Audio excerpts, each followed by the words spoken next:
Hello mga kamanis.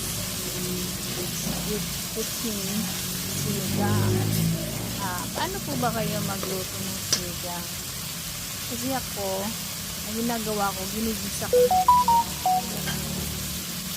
para hindi siya malansa. Para medyo masarap siya at saka yung sabaw niya malansa.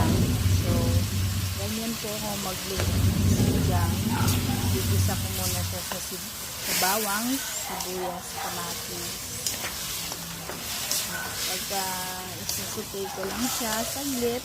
Tapos, ayan, pag nagisa na siya, luto na yung kamatis. So, ilalagay ko na yung baboy. Medyo igisa ko saglit yung karne. Tapos, pag medyo kumulo na, lagyan ko ng patis. So, yung saktong patis lang, yung lasa, hindi masyadong maalat. Kasi, pag nilagyan pa natin ng pag-asim, ay medyo aalat. So, konti lang para medyo kumapit na yung lasa sa baboy. And then, hayaan natin siyang medyo kumulo-kulo ng konti, inigisa-gisa. Then after that, lagyan natin siya ng tubig para medyo hindi siya kumapit. And then, lilipat natin siya sa pressure cooker para mabilis po siyang lumambot. Tapos nun,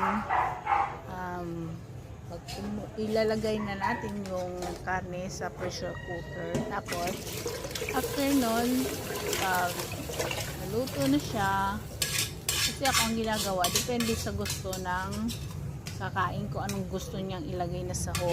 Kasi sila ayaw nila ng maraming gulay. So ilagay ko lang dito is yung gabi at saka kamote.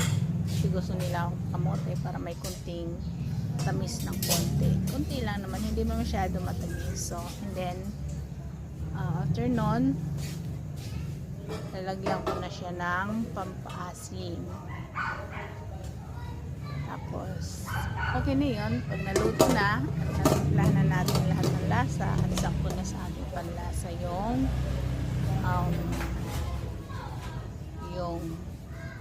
karne.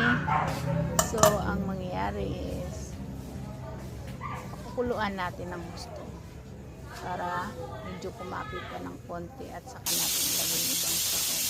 And then, ako kasi